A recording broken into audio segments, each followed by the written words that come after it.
one time Karen was over and all three of us are standing in the kitchen in our power stance. And she was like, oh, you all look like little superheroes ready to take off. Like, that's so funny. So just kind of like, oh, that's funny. Like thing the Kemp girls do, you know, just standing around like they're like you don't even realize you're doing it. Like you're just like talking. It's just natural. And so afterward we were meeting for breakfast and she's like, I think I have the name. You can say no. I think I have it. Everyone's picking sides. So we're taking a stand. I'm Paige. I'm Keren. And you're listening to the Power Stance Podcast. It was during that period of time with all that happened in 2020, like globally, and then in our personal lives too, that sort of fed into, we're going to like maybe change what we're talking about. And like not all of it, like we still have a focus on like women in leadership, I think because both of us are strong women and we feel like we need more women need to have platforms to speak.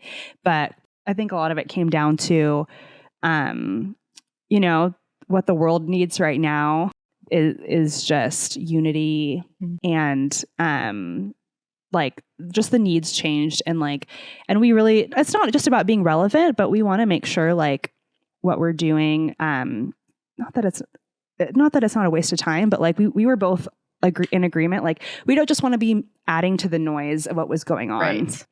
And I feel like a lot of 2020 was just noise, like so much noise, static. And so I'm really glad we didn't launch during that time because I feel like we came out of it really like intentional about our message and what we want to do and how we want to approach things. But yeah, that's kind of like what happened because we were just like, it's been an interesting since 2018. So what, 3 years? Like It's been a slow roll, but we want to make sure we highlight that because I feel like a lot of people think things just like pop up out of nowhere. And some people do like roll up podcasts like the week that they think of the idea, but that's not the story behind ours. We just want to make sure we like put that out there in the beginning. It can be very discouraging, and especially when you're having to wait on something you're really passionate about. You know, we had to kind of learn how to keep the fire going without, you know, just having that immediate like gratification of releasing something, but really trying to develop that within ourselves. Yeah. And we were really gung-ho by the end of 2019. We were really excited and we're like, we feel like we're getting close, like this is it. And then when 2020 hit, I actually got just there were a million things as we all know, but I also just got super discouraged. Everyone has a podcast. Like something just didn't feel right about our vision. Like I feel like we're just another girl boss, you know, I feel like we're just kind of white noise highlighting the success. And it changed as well. And that, you know, in 2020, we're all just shattered, you know, everything just got shattered that we thought was consistent and goals we thought could happen were just all of a sudden gone. Right. Like it felt weird to launch a podcast about like how to like kill it. Yeah. Kill it in like work when everyone was just like drowning and trying to like struggle, like was in the middle of the struggle, like foraging for toilet paper, you know?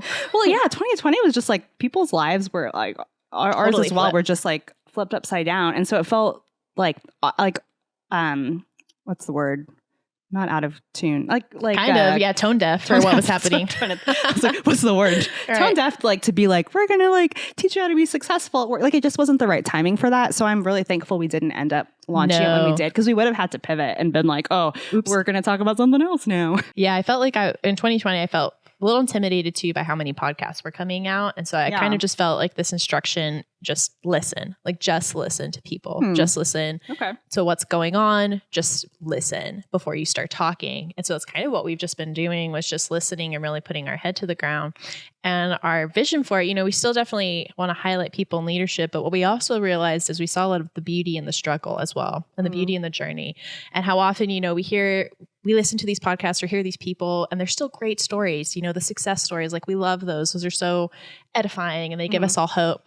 But most of us are not always in the success. A lot of times we're in the beginning, or we're in the struggle, or, you know, we're in the in-between moments. And so that's where we started kind of focusing on is, okay, how do I succeed and thrive when I'm in between stories, when I don't know if my book's going to take off, when I don't know if this job opportunity is going to make sense. And so that's what we started really asking ourselves is, okay, where should we actually be highlighting? And are there heroes that maybe we're not even thinking of that we just haven't talked about? So that was kind of where we started pivoting. We also wanted it to be a little more relatable as far as we wanted it to be a very inclusive discussion.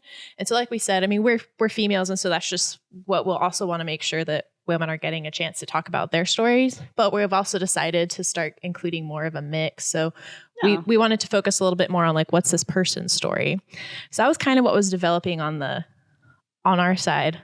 Additionally, what we started realizing, as we all know, 2020 was kind of like just violent on social media. I mean, I just felt like, I love the meme that, it said, how dare you say that you like pineapples? You've completely excluded apples. You're not even talking about grapes and you've just slammed limes, like trash this post. It's like, are you kidding me? I don't know what to say anymore. That was kind of how I felt, was just, wow, I feel like we're not humans anymore. I feel like there's no humanity anymore. And just being able to listen to someone's story, there's just this black and white, everyone's point is right. It's just about who's screaming the loudest. And that was something that really struck me of, okay, in this day and time, actually being a leader is how do I stand up for myself in a way that doesn't dehumanize other people and that is not crushing. So looking into our name, Power Stance. This was actually Keren's brainchild. It came from a story that I told where, Keren, the genius behind it, but we could not figure out. So we knew this is the direction we wanted our podcast to go. We could not for the life of us figure out a name. Yeah. Again, it became sentences or it was like one words that were already taken. We could not figure out a name. Naming a baby. It is. It's so stressful because you have to say it forever. I wanted it to be an LLC too, from a tax perspective. So it needs to be cool for the state of Texas. Like we're having a hard time figuring it out. And so I told Keren this story that my mom and my sister and I, so mostly raised by my mom. And so really like strong female. And so when we're all together, my mom stands with her hands on her hips, like in a power stance, like Superwoman, like, the stance she takes before she flies. That's how my mom stands all the time. So my sister and I have just incorporated, that's my natural way of standing. And so one time Keren was over and all three of us are standing in the kitchen in our power stance. And she was like, oh, you all look like little superheroes ready to take off. Like, that's so funny.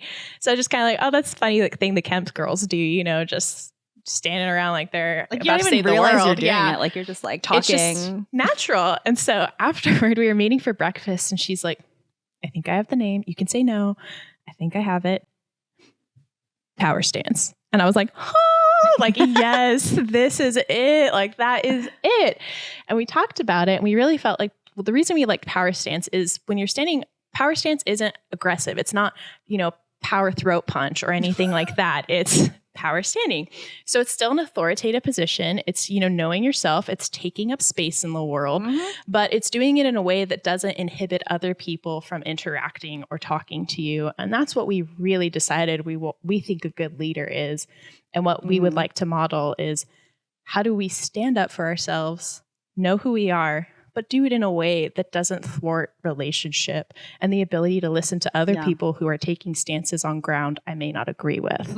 And it's a very open posture, right? Like it's not just, like you said, it's not like I'm trying to project myself on someone else or like project my authority on someone else, but so the origin behind it, there's like a TED Talk. I completely forgot the name of the lady who did the TED Talk, but she talked about how like standing with a specific posture, like before you go, into like a meeting that you have to lead or you have to do it, like speak at like a conference or something. Like if you just stand a certain way, like just having your body in that posture, like kind of sends signals to your mind. Like I'm confident, I can do this. Like it's like a boost of confidence that before you like do something that is normally anxiety inducing, like public speaking.